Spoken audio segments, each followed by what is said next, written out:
tanto a questão de royalties quanto das demais receitas, a gente começou a ver uma oscilação e depois uma queda. E isso nos prejudicou. Por quê? Porque a gente imaginava encontrar as receitas pelo menos equilibradas com as despesas e isso não aconteceu. A nossa expectativa era de ter uma receita boa, tanto é que nós fizemos uma reforma administrativa para corrigir algumas distorções salariais de um diretor de escola, por exemplo, receber menos do que um servidor, do que um ASG. Né? Então a gente tentou corrigir algumas distorções como essas, e essa correção nos custou caro, porque nós fizemos a correção, mas em contrapartida houve uma queda de receita e aí atrapalhou todos aqueles projetos que a gente tinha para começar o primeiro ano de gestão, e isso aí terminou atrapalhando, e essa queda de receita, por incrível que pareça, ela foi se acentuando e foi frequente, não houve uma oscilação para voltar àqueles anos de ouro da Prefeitura de Macau, quando você contabilizava só de royalties 3 milhões e 800, 4 milhões, receita bruta total entre 8 e 10 milhões. Né? Então isso não aconteceu comigo e eu tive que manter os serviços funcionando com uma receita que não chegava nem perto da despesa. Qual é a mágica de lançar novos serviços com uma arrecadação que veio caindo durante o seu mandato? Respondendo objetivamente a sua pergunta, como você manter os serviços funcionando? Nós mantivemos o transporte escolar, mantivemos o transporte da saúde, um pronto-socorro funcionando 24 horas por dia, carros-pipa abastecendo as comunidades onde não chega água encanada. Todos os serviços nossos estavam funcionando, estiveram sempre. Tivemos uma desconstrução de imagem, né, ao longo desse período, e quem estava fora imaginava que Macau estava numa catástrofe, um caos, uma situação realmente de terra arrasada. Isso nunca aconteceu na cidade de Macau. Tivemos problemas, tivemos atraso de salário, tivemos problema de atraso com nossos fornecedores, com os prestadores de serviço. Eu nunca escondi isso de ninguém. Mas nós, com todos esses problemas, mantivemos os serviços funcionando. Nunca deixamos o hospital sem ter médico. Pelo contrário, 2 médicos na porta de entrada. Todos os 11 PSF funcionando com médico e com dentista. Aqui e acolá faltava um médico. Faltava como? Ir embora, porque não era interessante o médico, mesmo ganhando um salário de 10 mil reais, não era interessante porque ele ficava preso, não podia ter outra atividade. Mas todos os PSF com médico, com dentista, o nosso CEL, que é o Centro de Especialidades Odontológicas, funcionando, com todos os dentistas, inclusive para pessoas com necessidades especiais, para crianças, né, a odontopediatria. Ou seja, a gente teve uma cidade com tudo funcionando.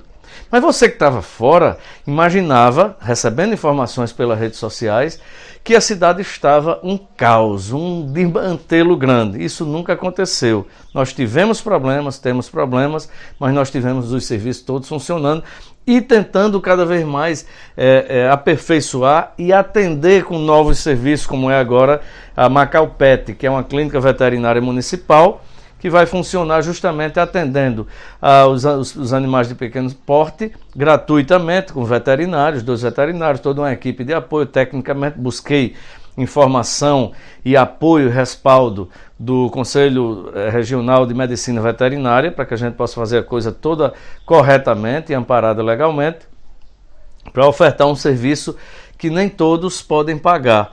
Uma das coisas que se fala muito, que se propaga muito, é sobre a maternidade que continua fechada. Como é que o senhor resolveu, como é que o senhor está equacionando essa questão da maternidade? A maternidade José Varela, ela é tradicional na cidade de Macau. Ela foi fechada em 2015.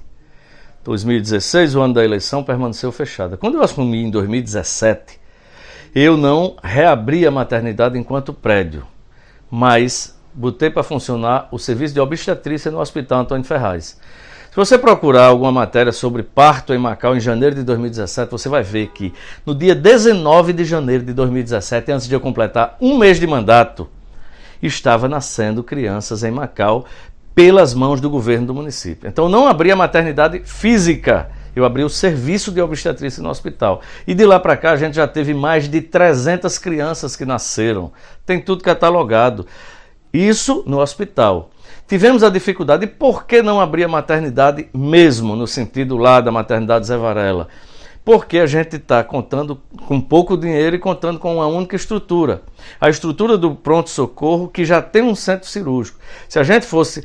E conta com o quê? Com o pessoal de ASG, com o pessoal de apoio, enfermeiro, técnico de enfermagem, todo o pessoal no mesmo local que é o Hospital Antônio Ferraz. Se a gente fosse levar para outro local, seria o custo dobrado e a gente não tinha condição.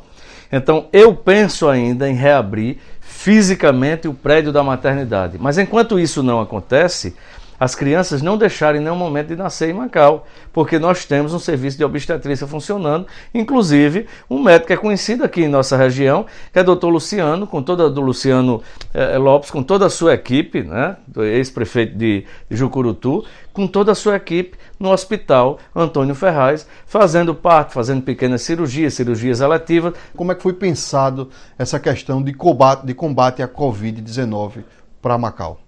Hoje tem dinheiro em conta para o combate ao Covid, mas nós não tínhamos. Então a gente fez imediatamente uma barreira sanitária, isso é atitude. Fizemos todo um trabalho de conscientização, um trabalho junto à cidade para que pudesse a distribuição de máscaras, de EPI para os profissionais. Nós fizemos a distribuição fomos pioneiros inclusive para os profissionais da saúde, de EPIs como aquele protetor facial, máscaras de qualidade, enfim, tudo que era possível fazer para proteger os nossos profissionais e também a população nós fizemos. Nós fomos pioneiros no processo de desinfecção de locais, de áreas públicas, e aí fomos pioneiros também no caminhão Show Corona, que é justamente fazendo a pulverização nas frentes das residências, entrando inclusive o líquido para matar o vírus nas residências. Hoje nós temos o hospital de campanha com 20 leitos e uma equipe à parte, né? Com médico, com enfermeiros, com técnico de enfermagem, com SG, uma equipe à parte. O hospital de campanha fica aqui e o hospital físico Antônio Ferraz aqui. Ele fica em paralelo, mas funcionando de forma independente, né? Nós fizemos um processo de recuperação e de mudança nas enfermarias no hospital. Para quê? Para que a gente possa ofertar UTI. Nós vamos sim abrir leitos de UTI em parceria com o governo do estado e com o governo federal. Isso também por quê? Porque a gente atendeu a muita gente, mas em alguns momentos a gente não podia atender porque não tinha UTI. A gente vai ter UTI agora. Então temos um centro de isolamento social que é inédito no Brasil, que é um centro de isolamento social, fica lá na praia de Camapum. A pessoa está com o Covid, mas está ou assintomático ou está bem. Então ele não volta para casa para poder contaminar os seus familiares. Ele vai para esse centro de isolamento, lá tem alimentação completa, tem uma equipe de enfermagem, ele fica recebendo a medicação prescrita pelo médico, ou seja, todo um processo de acolhimento para que a gente possa realmente fazer a diferença. O mercado, a feira, os comerciantes, a gente distribuiu a ivermectina, né? Que ela não cura, mas ela combate os efeitos, ela eleva o sistema imunológico, consequentemente melhorando a capacidade de enfrentamento do corpo diante do vírus. E tivemos várias outras situações que eu até esqueci de falar, porque foi tanta coisa que a gente fez com aqueles lavatórios colocados em pontos estratégicos da cidade. Enfim, várias ações que nós tomamos para proteger, porque o vírus você precisa a proteção, você evitar pegar, né? Depois que pega você precisa do tratamento e o acompanhamento. Então fizemos tudo isso para proteger os nossos irmãos e irmãs macauenses do coronavírus, porque ele veio com força realmente, as pessoas não estavam acreditando na sua capacidade de matar, né? E depois começaram a ver e começaram a se preocupar. Então a gente foi pioneiro em uma série de serviços que nós mantivemos de proteção aos idosos, às pessoas de risco, fizemos drive-thru para fazer teste rápido nos idosos, em todos os profissionais que trabalham na saúde de uma forma direta, na Guarda Municipal, nos agentes de trânsito, nos agentes de endemias, agentes de saúde, enfim, Tudo para que os nossos profissionais pudessem estar protegidos para proteger a população macauense. Então a gente fez o que foi possível e ainda estamos fazendo.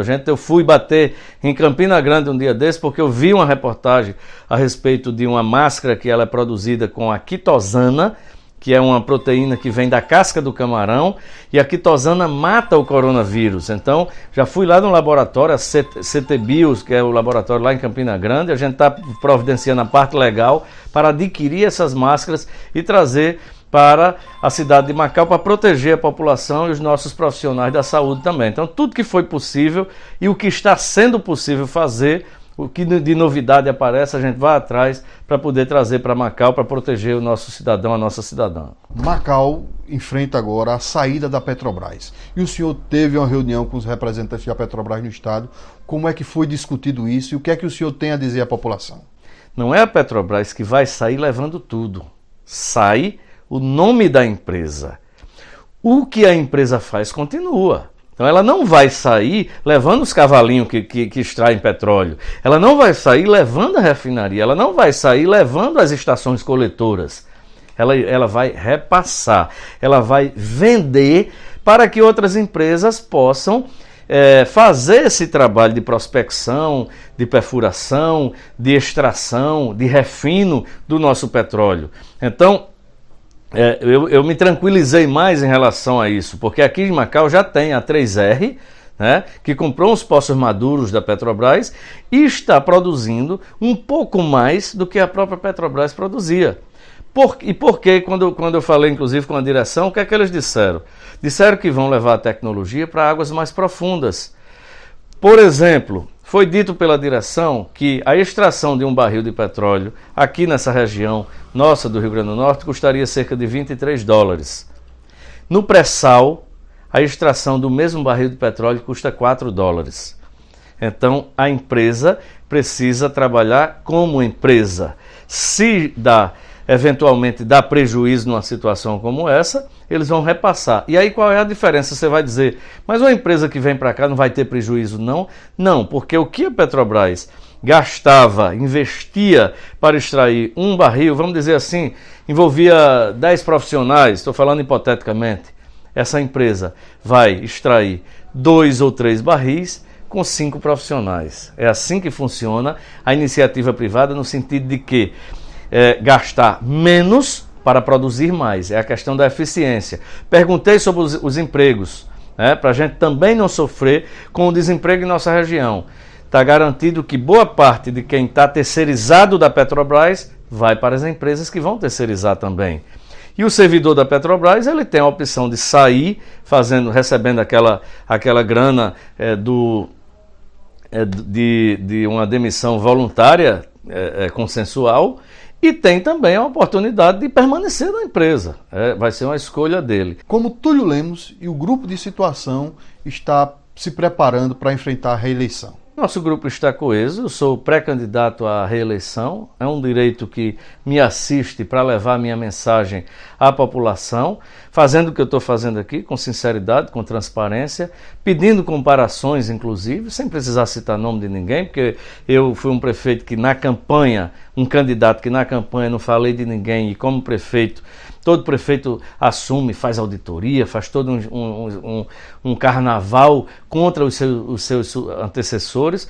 Fiz absolutamente nada contra ninguém. Segui em frente porque eu achava que você olhar para frente é mais interessante do que você estar preocupado com o retrovisor, no sentido de buscar algo que possa comprometer seus adversários ou da hora ou futuros. Então eu estou pronto para discutir. Já disse aqui em Macau, nós temos hoje aí posto, pelas redes sociais, nós estamos aí com 10 ou 11 candidatos. Eu que fiz o desafio, não por presunção, por arrogância, nem qualquer coisa do gênero, mas sim que me deu a oportunidade da gente debater. Eu quero debater com todos os 11, com todos os 10, que eu serei um deles. Estou pronto para debater. Seja individualmente, é só marcar hora, dia e local que eu estarei lá. Porque eu preciso passar inclusive a Macau, que muitos desconhecem, porque foi feita essa desconstrução de imagem, como se a cidade tivesse um inferno, um absurdo mal do mundo. E eu preciso passar a Macau verdadeira, a Macau que funcionou o tempo todo, a Macau que estava longe das páginas policiais, a Macau que trabalha com seriedade, com pouco dinheiro, fazendo com que as coisas funcionem. Eu preciso passar isso e preciso olhar frente a frente o meu suposto adversário, perguntar para ele justamente se ele tem conhecimento dessas coisas, se ele tem conhecimento da nossa receita e como é que ele faria se ele estivesse no meu lugar. Então é simples assim. A gente vai de cabeça erguida, né, de coração aberto, para fazer um trabalho, quando a Justiça Eleitoral permitir, de principalmente conscientização. Nós precisamos conscientizar a cidade do que aconteceu nesses quase 4 anos de mandato. O que nós fizemos, o que nós deixamos de fazer e por que nós deixamos de fazer aquilo que nós nos propunhamos a fazer e não conseguimos pela ausência de recursos. E aquilo que a gente não conseguiu fazer em um determinado momento, como essa questão do mercado, por exemplo, e que a gente vai fazer agora. Até porque as pessoas ficam colocando que não pode fazer isso porque é eleição. Você fazer o certo não tem hora, não tem calendário. Até porque eu fui eleito para um mandato de 4 anos. O meu mandato termina em 31 de dezembro de 2020. Então, tudo que eu possa fazer até lá, de certo ou de errado, eu sou o responsável. E as pessoas dizem, está fazendo isso agora que é campanha? E aí eu volto para aquela informação que eu dei há pouco tempo. A primeira criança que nasceu com a maternidade fechada em 2015, a primeira criança que nasceu com o serviço de obstetrícia aberto em 19 de janeiro de 2017. Quem age assim, não pensa em relógio de eleição. Se eu fiz isso no primeiro mês de mandato, que eu poderia, do ponto de vista estratégico politicamente, fui até orientado por alguns para isso, não, rapaz, não abra agora o serviço de obstetrícia, não. Deixa os meninos começar a nascer fora e o povo vai criar aquele clamor. Aí quando o povo criar o clamor, começar a pedir que abra, aí você vem e abre. Eu não esperei isso. Eu abri, repeti, a primeira criança nasceu, depois de 2 anos da maternidade fechada, a primeira criança nasceu no dia 19 de janeiro de 2017, antes de eu completar 1 mês de mandato. 1 mês. Então quem faz isso não se preocupa com data de eleição. Quero fazer o que é certo, quero fazer o que é justo, né? O que é correto, o que tem amparo legal. E para isso, Deus me permitiu esse tempo todo, né, diante de tantas injustiças, tantas calúnias, tantas acusações infundadas, tanta leviandade, né, tanta desconstrução de imagem, Ele me permitiu chegar aqui inteiro, de pé, altivo, né, para dizer à minha cidade que eu continuo o mesmo, minha vida é a mesma, né, minha vida é a mesma, não mudei absolutamente nada. Continuo o mesmo Túlio que foi para a rua em 2016, é o mesmo, com a mesma vida, com a diferença de que hoje eu posso me apresentar dizendo o que pôde ser feito pela cidade de Macau, né? E também o que não pôde ser feito de forma transparente. Para encerrar, eu fui o único prefeito que pediu desculpas publicamente por erros que cometi. Não existe nenhum prefeito, porque o prefeito acha que ele está num pedestal, e nesse pedestal não cabe erro. E quando você erra, você é prefeito, você não erra, alguém errou por você. Eu fiz o contrário. Nenhum secretário meu foi culpado de nenhum erro. A culpa é minha. Do que foi erro, a culpa foi minha. Do que foi acerto, foi da gestão. Obrigado a você, Tibério, Gustavo. Agora, a questão é a seguinte, você falou aí de comunicação, né, que eu sou da comunicação, mas parece uma coisa, Casa de Ferreiro, Espeto de Pau. Eu passei mais de 1 ano sem dar entrevista, você acredita? Sofrendo calado, sem compartilhar, inclusive, com a cidade, mostrando isso, olha aqui a receita, olha a despesa, olha a nossa situação. E isso fez com que uma versão apenas fosse construída e alimentada de que Macau estava um inferno e de que nada funcionava. E aí, tudo é no tempo de Deus. Eu não uso nem relógio, o relógio é o de Deus. Quando Deus diz, fala agora, aí a gente tem que falar. E Ele fez com que eu começasse a falar e, absolvido, né, pelo Espírito Santo, eu pudesse dizer a minha verdade. Pode ser que alguns não concordem, pode ser que alguns digam que ela não corresponde à realidade, isso é um direito de cada um, mas é a verdade e ela vai ser levada a cada lar macauense. Sabe por quê? Porque essa verdade, ela está pronta para ser contestada. Tudo que eu disse aqui, eu enfrento qualquer um que queira contestá-la, né? E eu, como sempre disse, a gente vai vencer essa batalha toda que se transformou aqui na cidade de Macau, porque eu disse desde o início, para Deus nada é impossível. Esse foi o prefeito de Macau, Túlio Lemos, que falou para o portal Notícias do Vale. Até a próxima.